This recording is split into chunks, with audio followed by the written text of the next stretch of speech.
King al-Hazm has kicked the Byzantine Empire off the Italian peninsula, and we find him relaxing on Sicily in his palace. With the Orthodox Byzantinians behind us, my court feels hopeful, and where my father gave us a chance, I took that and wrote our names in history. Count Ketelmundel invites us on a hunt in our newly acquired lands of Nice to celebrate our victory.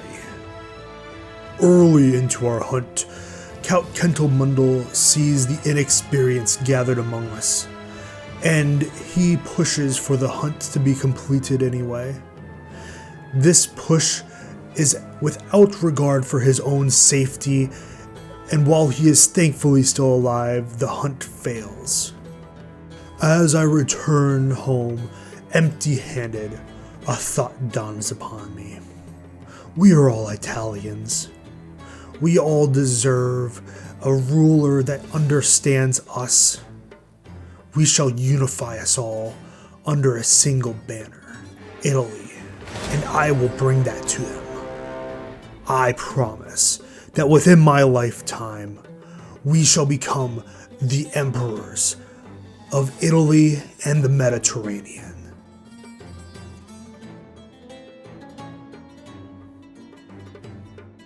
There is no fight in these minor rulers, and each one takes precious time and lives. If we just have the Christians respect our flavor of Christendom, I am sure they would all come to us with open arms. With some flexible morals, I am sure that Pope Hones will recognize our people. 5 others, including my nephew Duke Adfuns, agree with me. The young Duke has invited me to a hunt, and I feel that this is a thinly veiled attempt at assassination. We are weeks into our trip, and nothing will drive me away.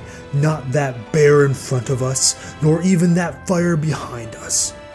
We will make it to the hunt. When we finally arrive at the campground, everyone is waiting for us, and the Duke comes up and hands me a pressed flower, a callback to our last hunt with Count Ketelmundel in France. The hunt goes poorly, but I may have misjudged the boy. There was no follow-up attempt at assassination, and maybe those events on the road were just coincidence. I arrive back at my court after the hunt to find that the people have taken to calling me a ruthless king. It is not something that I wish to be seen as, even if it is fitting. My friend Count Ketelmundel understands and brings a subject to meet with me so that I may have a chance to repair my image. The meeting goes well, however I feel the need to redouble my efforts at securing papal support. I shall win his support through securing the best allies with an open coffer. I call to hold court in an attempt to address the claims of my ruthless demeanor. The requests have nothing to show of my friendly side, and Duke Adfuns comes to me with a task and a challenge. Where the Duke respects me on the throne, he chastises me over the game. Where neither of us sees victory, the Duke speaks up. Do you think they appoint some kind of King of Games? I feel like I'm working towards such a title already, you see. Well played, good Duke. You may not be good enough to be a king, even if it's of games, but we may be able to work on something together. I have a plan, you see. My king, may I suggest these traits for our unified people? Promote our Latin heritage, utilize our Sardinian tongue, and adopt all the ceremonies that the Iberian Peninsula have provided us. As you can see, the traits from both of our warrior heritages are merging well together. Where vanity is concerned, the Italians have it best, and you should use the Mediterranean wherever possible. Finally, our two peoples have come together, both cultures married into one. The Sardinian traditions and values form the backbone, while the Andalusians' attributes have been adopted and brought forth. To a new age, a new era, Our new people have been brought forth, and I shall guide them into the future. Now that we are officially Italians, we shall empower the Sicilian Parliament. However, I must enforce my rule over another king. This lesser man in Tuscany has the lands that I require. It will be a short push, but these bloody wars will be a thing of the past. Duke Cinnabald shall see our fairest coming from Genoa soon, and they will be marching right to his castle. While my armies moved across Tuscany, word from my agents in Rome arrived, and our scheme against the Pope is moving well. When I give the word, our plan will execute immediately. I will pay some ruffians to go waylay the Pope. It is an easy enough task with these Orthodox worshippers in the countryside left behind by the Byzantine Empire. Then I will charge in with my personal guard, saving the Pope's life, and in doing so, he will owe me a debt of gratitude. It appears our plan went off without a hitch, my lord, and may I say, when the people are the pieces, the game is much more fun. Back in Tuscany, we sieged down Florence and Lucca. Just before the war was won, King al-Hazm died in his old age of 71. Then, in a twist of fate, a young chess player and confidant to the king won over the throne. Moving quickly, I go to stabilize my rights, first by taking a new wife, then by finishing the war in Tuscany that my predecessor started. The dukes do not respect my ability to play real war, unlike my ability to play chess. One of my new subjects demands that I give up the lands in Genoa, in my no court no less. If they wish to insult me so much, it requires a duel. We leave the palace in the middle of our session and go to the trading grounds. My challenger is a diplomat by trade, and his sword is heavy upon his hands. We are going until first blood, and just the same as me, we are unseasoned warriors. I focus on my defense and fundamentals while he hurls obscenities and false claims of my lineage. This was supposed to be a duel and not a place for his poetry. I throw my weapon to the ground and rush the man, beating him as a child would. He only surrenders after my axe presses into the small of his back. My reputation grew with every strike upon my winning duel. After I beat my subject, his brother comes by and throws down the gauntlet for single combat. On the training grounds, I hold my axe in an unsteady guard of an inexperienced duelist. King Simeon comes out at me with a sword in one hand and a dagger in the other. Petty King Simeon's dagger strikes for my heart, and I repulsed it and launched myself into a berserk fury that Count Kettlemunder taught me. I heft my axe in clean strikes, but all of them are deftly avoided. I slow down the fight and wait for Petty King Simeon to tire out before my final strike knocks him to the ground with a boot for good measure.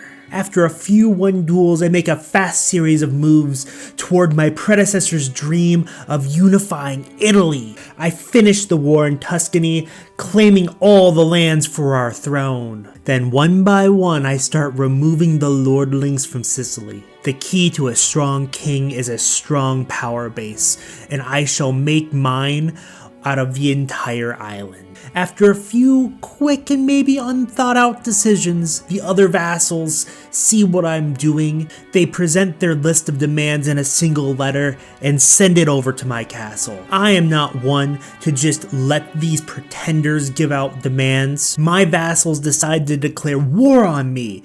They think I'm being a tyrant. In the capital, we raise the men-at-arms and prepare for sieges against the local lords. And the local lords raise their men, but they flee the island as fast as they can to rally with their allies in Genoa. Even with all the local lordlings going to Genoa, the walls hold strong as they lose their rebellious holds in Sicily. My army split in two in order to cover more ground. We find each of the rebellious lordlings' castles and siege them down, take their children and their wives, and hold them hostage. Half a year later, they can no longer keep up their rebellious war, and I sweep up all the lordlings into the dungeons. With a little bit of gentle coercion, we can talk the men into giving up their own castles of their own volition. After a few strokes of the pen, everything in Sicily is finally mine. With my power base secure, I feel the need to sell myself to the other rulers, the ones that didn't rebel, and yet I have no idea how to do so. To my surprise, Baron Raimondo comes to me with a novel idea. Highness, there's much to celebrate under your rule. Please, allow me to pay for the expense of your next feast. Perhaps in return you would grant me a favor? Baron Raimondo, I accept your offer, and it's an amazing idea. We will host the feast in Ballarum, the new capital of our realm, and we will spare no expense. This will be the feast of the century. I feel so great setting up this massive feast that Baron Raimondo helped us create, that when Dawit comes in, I just hand him the money and tell him that he must head to the Middle East and tell everyone of my ascent to the sacred throne. The feast is starting, and the early comers start with drama as Baron Raimondo and Mayor Basson come to blows. I throw the mayor out in order for him to cool down, as Raimondo paid for the whole ordeal. We have run out of wine, and in order to keep the drinks flowing at our party, I have to go and purchase out everything that the local merchants have. As the drinks flow and the people are drunk on happiness, I wander the halls and greet everyone that comes. This was one great party, one for the history books, as it ends with a peacock pecking out the eye of one of my subjects. Soon word will reach every corner of my realm, and every noble worth their salt will know that my magnificence is unparalleled. With the promised feast, Duke Raimondo praises our kingly party where everyone was drunk on happiness. I am sure that the next one will be even better. I, Dawi, have scaled another mountain. I think the stone cries for a name to commemorate to my king, and we shall name it Tahiri's Bane. My search has led me to the desert of Kabar. It is notoriously a leopard infestation, but I think my goal is near. My king, I am lost near Swetka Mandala. If you can spare additional coin, I know I can bring you a great artifact. My king, I have returned from India with an artifact for your collection. This is a collection of sayings of their Buddha. I am back to fulfilling my inherited destiny, forming the Empire of Italia. The lawless counties of northern Italy are still a problem, and the first to be vassalized shall be Duchess Elizabeth. We rally our Farai in Casentino and move to attack the Duchess, whilst we lay siege to her capital. We capture the Duchess and force her counties to surrender. The Duchess was the first of many, and we keep our warpath going to vassalize all the rulers that we can in the northern Italian states. After a few years of battle, I create the title for the Kingdom of Italy, and proceed to forcibly vassalize anyone that is still trying to rule independently. Join or die. These are the words that I send to each of the petty rulers in the northern Italian states, and one by one they come back to me, realizing their faults, and they join our empire. Finally, in 960 AD, the Empire of Italia is founded, and all the Italians are under one rule, just like my predecessor dreamed of.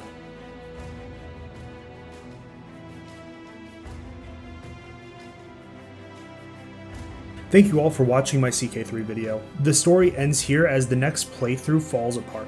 However, if somehow I get 250 likes, I will redo the scenario and finish this story correctly. I have been testing what I should play next, and it looks like it's going to be a RimWorld series. At this point, I'm at 40 subs, which isn't enough to be monetized, and if you made it here, I would greatly appreciate it if you considered subscribing.